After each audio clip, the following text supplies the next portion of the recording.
თბილისის სასულიერო აკადემიასა და სემინარიაში სამაგისტრო ნაშრომის დაცვა შედგა. დიაკვანმა ზაქარია ნათენაძემ სამაგისტრო ნაშრომი ძველი აღთქმის მცირე წინასწარმეტყველ ანგიასა და მისი წიგნის საღვთისმეტყველო ანალიზზე წარადგინა. თემის სამეცნიერო ხელმძღვანელი თეოლოგიის დოქტორი ირაკლი ორჟონია, რეცენზენტი თეოლოგიისა და ისტორიის დოქტორი დეკანოზი გიორგი გუგუშვილი და ფილოლოგიის დოქტორი მარიამ ხლონტი იყვნენ. საერთო შეფასებით სამაგისტრო ნაშრომში გამოყენებულია როგორც ეკლესიის მამათა შრომები, ასევე სამეცნიერო ლიტერატურა და თანამედროვე სწავლულთა მოსაზრებები. შეხვედრას თბილისის სასულიერო აკადემიისა და სემინარიის რექტორი პროტოპრესვიტერი გიორგი ზვიადაძე და სამეცნიერო საბჭოს წევრები ესწრებოდნენ.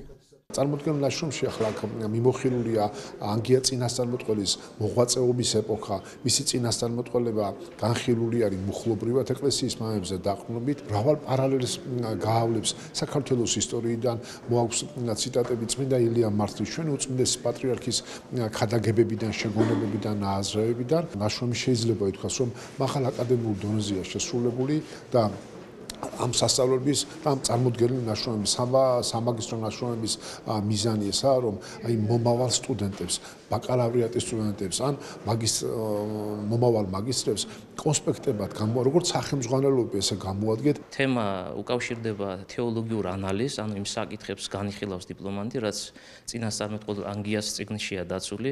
ერთი მხრივ ეს არის მესიანური შინაარსის წინასწარმეტყველება, მეორე მხრივ ყოფითი მოვლენები, რაც დიპლომანტმა თავი მოუყარა როგორც ეკლესიის მამათა შესაბამის ეგზეგეტიკურ შრომებს, ასევე სამეცნიერო ლიტერატურას, წყობრად შეისწავლა, ესე იგი, როგორც მამათა შრომები, ასევე თანამედროვე მეცნიერთაგან გამოთქმული ესა თუ ის მოსაზრებები და შეფასებები. სადიპლომო ნაშრომში გამოყენებულია ეკლესიის მამათა კომენტარები, ძირითადად ნეტარი იერონიმეს, კირილე ალექსანდრიელის, თეოდორე კვირელის და გვიანდელი კომენტატორების კომენტარები.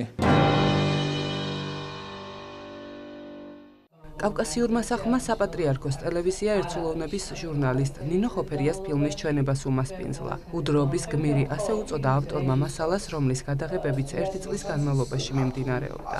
ფილმი აფხაზეთის ავტონომიური რესპუბლიკის თავმჯდომარის, საქართველოს პარლამენტის წევრის არზაყან დიმიტრი ემხვარის ისტორიას ასახავს. გადაღებები საქართველოსა და მის ფარგლებს გარეთ მიმდინარეობდა. ფილმი საპატრიარქოს ტელევიზია ერთსულოვნების ბაზაზე შეიქმნა და როგორც ავტორი ამბობს, დოკუმენტური ნამუშევარი კიდევ ერთხელ ადასტურებს იმას, რომ აფხაზეთი საქართველოს განუყოფელი ნაწილია. აღსანიშნავია, რომ მას შემდეგ, რაც საქართველოს პირველი დემოკრატიული რესპუბლიკის მთავრობამ აფხაზეთის თხოვნით გააფორმა მემორანდუმი საქართველოსა და აფხაზეთის განუყოფლობის შესახებ და ეს საქართველოს პირველი დემოკრატიული რესპუბლიკის პარლამენტის სხდომაზე დამტკიცდა 100 წელი გავიდა. სწორედ ამ თარიღს ეხმიანება დღევანდელი წარდგინება ფილმის, რომლის ჩვენებაც კავკასიურ სახლში ემოციების ფონზე წარიმართა. ფილმი ეძღვნება აფხაზეთის მთავრობის პირველ თავმჯდომარეს არზაყან ემხვარს, დიმიტრი ემხვარს. ეს ალბათ ლიტერატურიდან გახსოვთ კიდევაც, არის კონსტანტინე გამსახურდიას მთვარის მონტაცების გმირის პროტოტიპი. ჩვენ გავიცანით უამრავი მემორიალური ადგილი, ჩვენ ნახეთ უამრავი უცნობი დოკუმენტი, განსაკუთრებით მნიშვნელოვანი დოკუმენტები ნახეთ პრაღის სახელმწიფო არქივში. ამ ყველაფერმა დაადასტურა ის, რაც ჩვენ დიდი ხანია ვიცოდით და რასაც რატომღაც მრავალი ოპონენტი ყავს, საქართველოს და აფხაზეთის განუყოფელი ისტორიული მთლიანობა. ეს არის კვალდაკვალსვლა იმ სულისკვეთების, იმ ცხოვრებისეული კონცეპტის, იმ მრწამსის, იმ სოფხედველობის, რომელიც არ არის ერთ დროში განფენილი და რაღაცაც ერთი დროისთვის არ არის გამიზნული.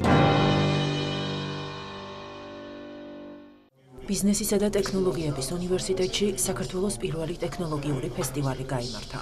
საგანმანათლებლო და სამუშაო სივრცეში ღონისძიება წელს პირველად ჩატარდა და ორგანიზატორთა განცხადებით აღნიშნული ინიციატივა მომავალში ყოველწლიურ ხასიათს მიიღებს.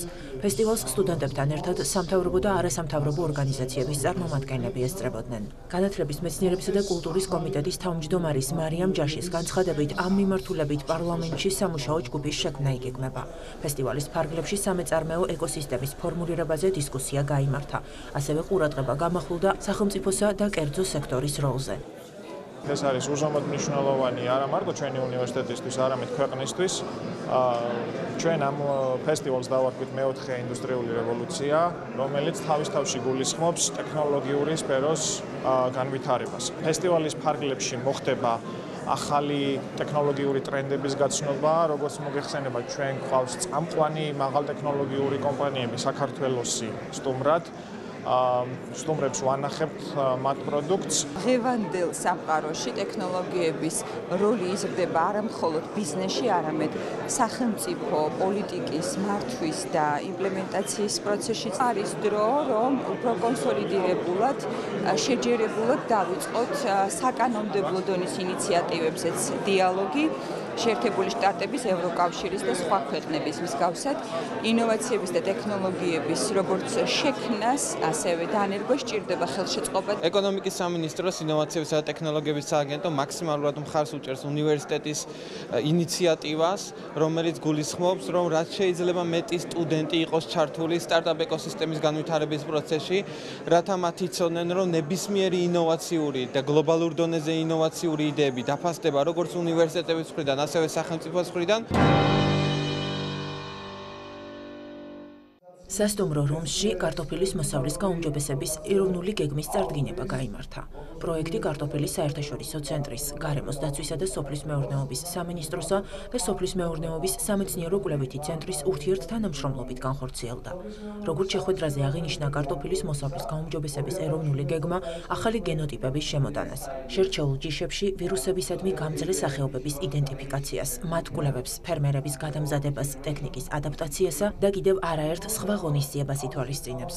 აღსანიშნავია, რომ ჩატარდა 34 შეხვედრა, რომლის ფარგლებშიც 120-მდე მეცნიერი და 150-მდე ფერმერი გადამზადდა.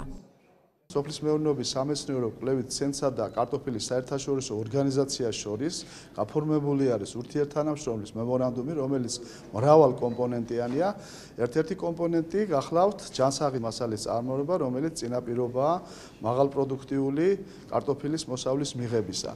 პროექტი დაიწყო 2017 წელს კარტოფილის საერთაშორისო ცენტრსა და სოფლის მეურნეობის სამეცნიერო კვლევით ცენტრს შორის. აქ იმიტომ ჩამოვედი, რომ კარტოფილის მოსავლის გაუმჯობესების ეროვნული გეგმის წარდგინებას დავსწრებოდი. ამავდროულად მინდა საკითხით დაინტერესებულებს ჩემი გამოცდილება გავუზიარო.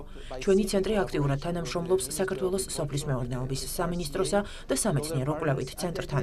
თანამშრომლობის ძირითად მიზანს კი საქართველოში კარტოფილის მოსავლის გაუმჯობესება წარმოადგენს.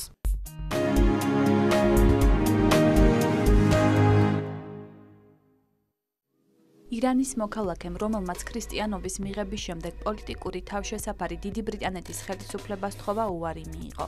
ახალნათელღებული მიმართვაში აღნიშნავდა, რომ მისთვის სამშობლოში გაჩერება შეუძლებელი ხდებოდა, რადგან მუდმივად იქნებოდა დევნისა და თვალთვალის ობიექტი. მის მიერ წარმოდგენილი არგუმენტები კი დიდი ბრიტანეთის ხელისუფლების წარმომადგენლებისთვის უსაფუძვლო აღმოჩნდა და თხოვნა არ დაკმაყოფილდა.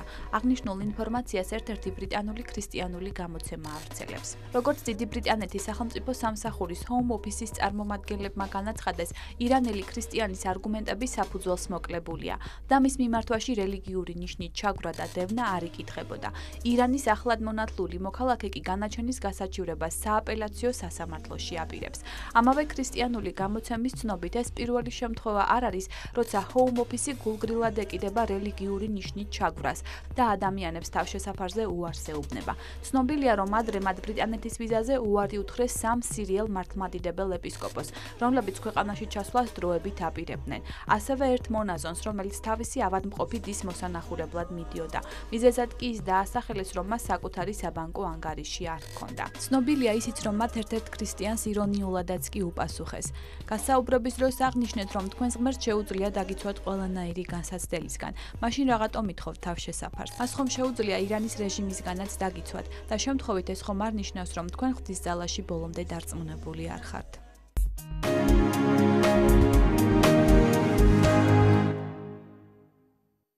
საყოველთაოდ გავრცელებული აზრის თანახმად ახლა დაწურული ხილისწვენი ჯანმრთელობისთვის ძალიან სასარგებლოა და ამავდროულად ვიტამინების მიღების ერთ-ერთი საუკეთესო საშუალებაცაა. თუმცა მეცნიერთა უახლესი კვლევის შედეგების მიხედვით შესაძლოა ამ სახის ხილისწვენის დიდი რაოდენობით მიღებამ ადამიანის ჯანმრთელობაზე უარყოფითად იმოქმედოს.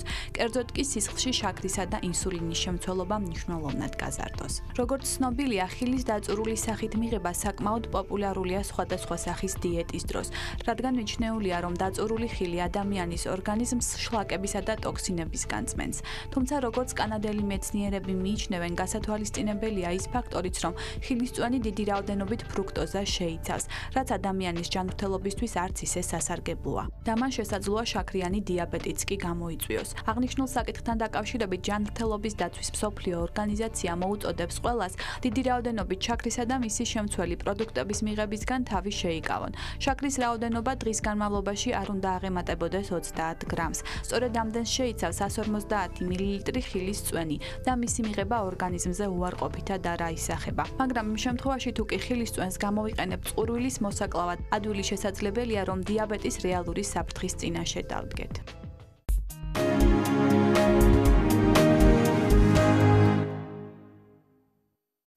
მეცნიერები გვარწმუნებენ, რომ სავსებით შესაძლებელია თქვენ მუდმივად გამოუძინებელი იყოთ, თუმცა ამას ვერ ხვდებოდეთ. როგორც ირკვევა ხანდახან განსხვავებას დროის ნაყოფიერად გამოყენებასა და ფუჭად ხარჯვას შორის, ძილის ერთი დამატებითი საათიც კი განსაზღვრავს. სწორედ ეს ახდენს გადამწყვეტ გავლენას ადამიანის ცხოვრების ხარისხზე. სპეციალისტების რჩევით, თუ საკუთარ ჯანმრთელობაზე ზრუნვა გსურთ, ძილი ზედმეტი არასდროსაა. საკმარისია თუნდაც 1 საათით მეტი გეძინოთ და შედეგს მალევე შეამჩნევთ. გაუმჯობესებული ჯანმრთელობა, უკეთესი განწყობა და მეტი შრომის უნარიანობა. თუმცა მეცნიერები აქვე განმარტავენ, რომ რეალურ სარგებელს მაშინ მიიღებთ, თუ ძილის გრაფიკს თქვენი ბიოლოგიური საათის გათვალისწინებით შეიმუშავებთ.